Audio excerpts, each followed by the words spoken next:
Jusqu'à 9h, Good Morning Business.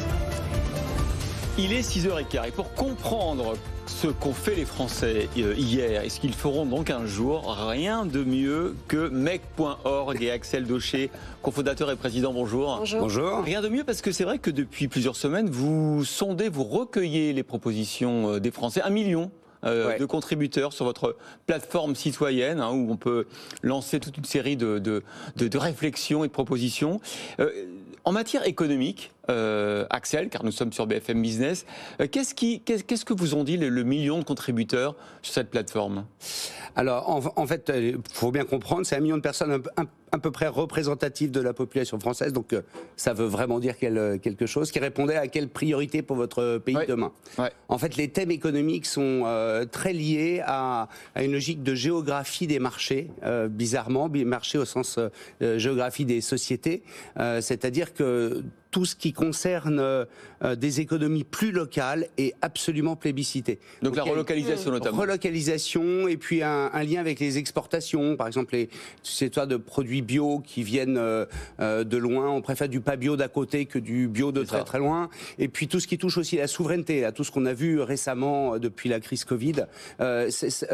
Pour 1 million de Français, c'est ça qui ressort. Pas de thème particulier sur l'entreprise, sauf ce qui concerne l'évasion fiscale, qui est un sujet très important et qui touche les entreprises et aussi les particuliers. Ce qui est très intéressant, c'est que cette grande consultation citoyenne que vous avez menée, 1 million de participants, donc ça veut dire que si les gens se désintéressent peut-être de la politique, ils ne se désintéressent pas pour autant du débat public. C'est peut-être une autre forme de consultation qu'il faut mettre en place à partir d'aujourd'hui.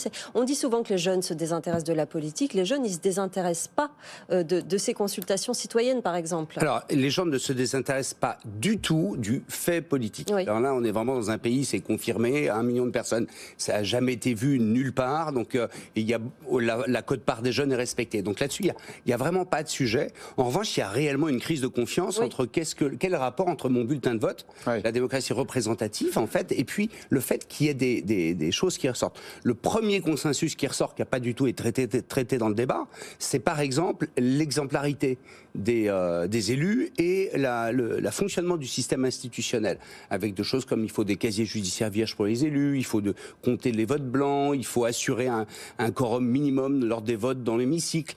Ce genre de sujet-là est le sujet prioritaire.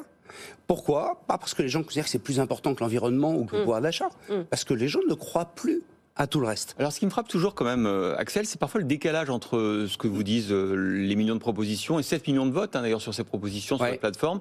Vous le disiez, rendre la gestion des déchets plus efficace, donc économie circulaire, développer des transports plus écologiques, évoluer vers un modèle agricole plus responsable. J'ai déjà cité 3 propositions sur 12 qui sont des propositions écologiques. Or, dans le résultat des votes, on voit que ce n'est pas la dimension écologique qui fait voter.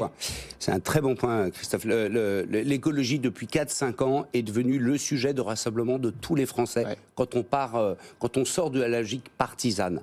Elle n'est absolument pas captée par le Parti écologiste, comme on l'a vu hier. Mais ça, on est vraiment dans des effets de politique et de programmes qui sont écologiques. Le débat sur le nucléaire qui est un clivage énorme. Enfin bref, il y a plein de choses qui au niveau partisan, changent de couleur. Mais la réalité, et ça a commencé sur une consultation qu'on a faite sur 38 millions d'Européens il y a 4 ans, l'écologie est la part commune en Europe et en France et devrait avoir une place beaucoup plus importante si l'offre politique était adéquate. Bon, Make.org va encore sonder, j'imagine, entre les 2 tours et proposer, appeler à contribution et à proposition les Français. On a capté les propositions écrites formelles des deux candidats du second tour et donc on va révéler dans les 2 tours, donc ça va être ça. Et puis surtout, j'espère qu'il y aura une prise de conscience sur l'évolution du système démocratique parce que on est vraiment arrivé au bout d'un système aujourd'hui. Merci beaucoup Axel Daucher, cofondateur et président de Make.org, d'avoir été avec nous ce matin.